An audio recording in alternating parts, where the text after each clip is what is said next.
Good afternoon, Madison Schools. I hope this message finds you well. It's Saturday, April 25th. I'm thinking about all of you as I give you your Week 6 wrap-up video update. I wanted to talk about the thorny and difficult issue of reopening schools and society, and I wanted to share some good news in the midst of all of the craziness that we're dealing with. So first of all, good news. Madison High School was named in U.S. News and World Report's top 250 high schools in the country for STEM education. Congratulations, Madison High School, and everybody else in the Madison Schools community, because truly this is a success of a reflection of all of our efforts. So great job. Additionally, Madison was named a Best Community for Music Education for the 6th year in a row by the NAMM Foundation. Congratulations to our MMA and all of our music educators and musicians in Madison. Super proud of our music program.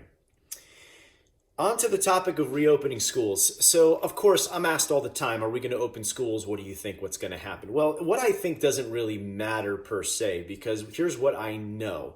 Number one, reopening schools will increase transmission. There's no doubt about it. Doesn't matter how you do it, it will increase transmission.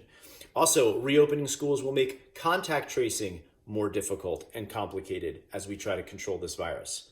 Number three, you also need to know that students and teachers, many of them, will not be able to come to schools because of underlying health conditions, which means that when we talk about coming back to school, we have to talk about special accommodations for many different individuals. And then number four, we cannot ever resume normal operations while also maintaining social distancing.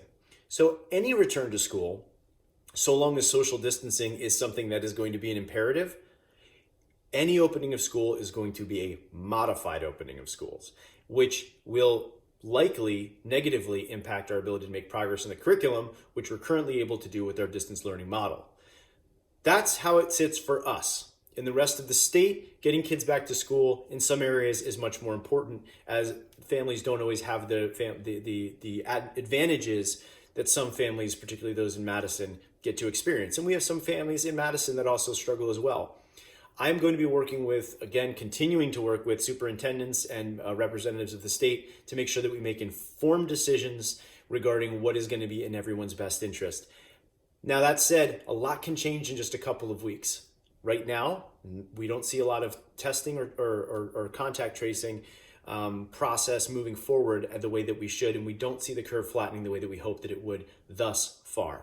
But a lot can change in a few weeks. So hang in there. In the meantime, we are planning a virtual graduation for the high school and a virtual 8th grade promotion. We're partnering with a vendor who is going to give us a very high quality experience, even though it is not going to be live. We are also remaining open to a live graduation experience if the state might allow that. Everything else, though, is up in the air, and I don't have any more information for you other than that, except for the fact that we all should be prepared that we may very well not go back this year. And we are nevertheless continuing to plan for reopening, because at some point that is absolutely going to happen. So hang in there. We're almost back. Last thing I just want to say, again, ending on a positive note, please keep on helping to take care of others. We were able to start delivering groceries this week, and we're having a lot of success with that program. So if you know any families in need, please have them contact their school counselor, and we will do whatever we can to get them the support services that they need, the groceries that they need, and anything else. We'll make sure that they get connected with those who can help. I hope you're having a great weekend. Look forward to talking to you again next week.